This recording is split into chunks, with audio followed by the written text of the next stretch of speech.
Jorge Rodríguez convocó a los supuestos partidos de oposición a una reunión para hablar de cronogramas electorales, como si no hubiera pasado nada en el país el 28 de julio, y como si nunca hubiera llamado a un diálogo falso en el que Maduro y su pandilla se comprometen y luego no cumplen nada. Dijo lo siguiente: El diálogo tiene que ser entre demócratas.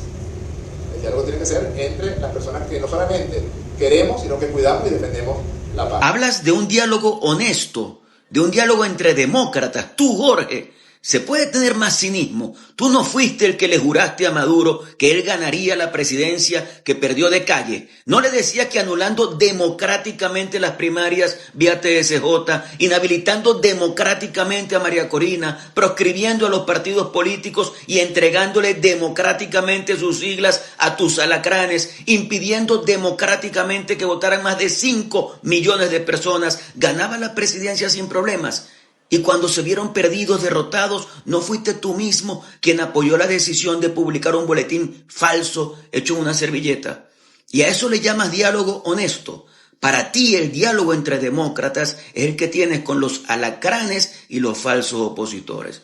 Tuvieron esa reunión para hablar de un cronograma electoral para elecciones de Asamblea Nacional, gobernaciones, alcaldías, consejos legislativos y municipales, como si todo estuviera normal en el país. Sabemos lo que tú pretendes, que los venezolanos nos calemos al dictador y nos quedemos callados. Pero eso no va a pasar, Jorge, porque Maduro no cumple con el 231 constitucional que dice que el candidato electo asume posesión el 10 de enero. Y todos, incluyéndote a ti y a Maduro, sabemos que él no fue electo porque este pueblo lo repudia a él y a ti. Que por cierto, tanto tu cara como la del dictador eran un poema en ese sombrío acto de falsa juramentación en la que solo había eso, dictadores. Así que Maduro tampoco es mandatario porque él no recibió ningún mandato. El mandante es el pueblo y ese mandante a quien le dio el mandato fue Edmundo González.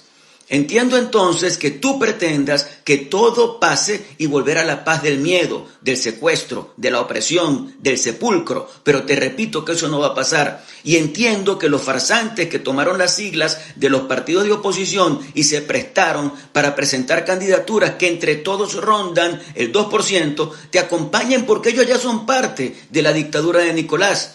Lo que sí es novedoso, aunque lo preveíamos, es que los 4 gobernadores opositores se hayan presentado directa o indirectamente en ese adefesio de reunión. Ahí estaba Sergio Garrido, gobernador adeco de Barinas, Alberto Galíndez, gobernador justiciero de Cojedes, quien debe ser declarado autoexcluido o expulsado del partido, porque no representa ni los valores ni las decisiones del legítimo partido Primero Justicia que preside María Beatriz Martínez. Y estaban por representación los gobernadores Manuel Rosales, nuevo tiempista del Zulia, quien envió a su secretario de gobierno, y Morel Rodríguez, exadeco de Nueva Esparta, quien envió a alguien de su equipo. También estuvo un delegado de Un Nuevo Tiempo, uno de los partidos que apoyaron la candidatura de Edmundo González. Destaco la ausencia de miembros del Movimiento Centrados, que apoyó la candidatura de Enrique Márquez, hoy injustamente preso.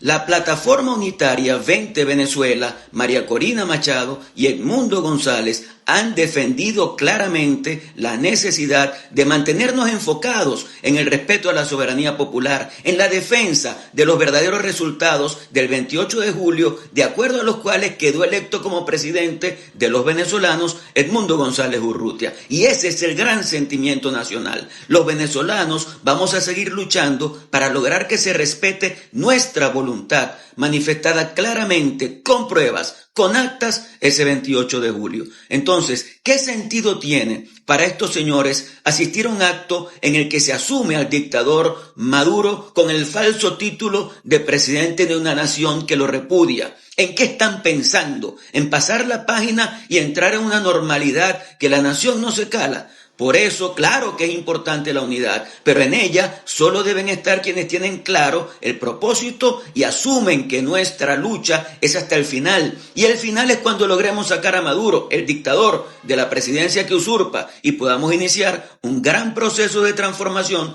que tanto espera la nación venezolana. Quien sienta que ya no hay razones para luchar, quien piense que debemos resignarnos, quien haya claudicado, que se eche a un lado y nos permita avanzar en nuestro propósito de redención de nuestra patria.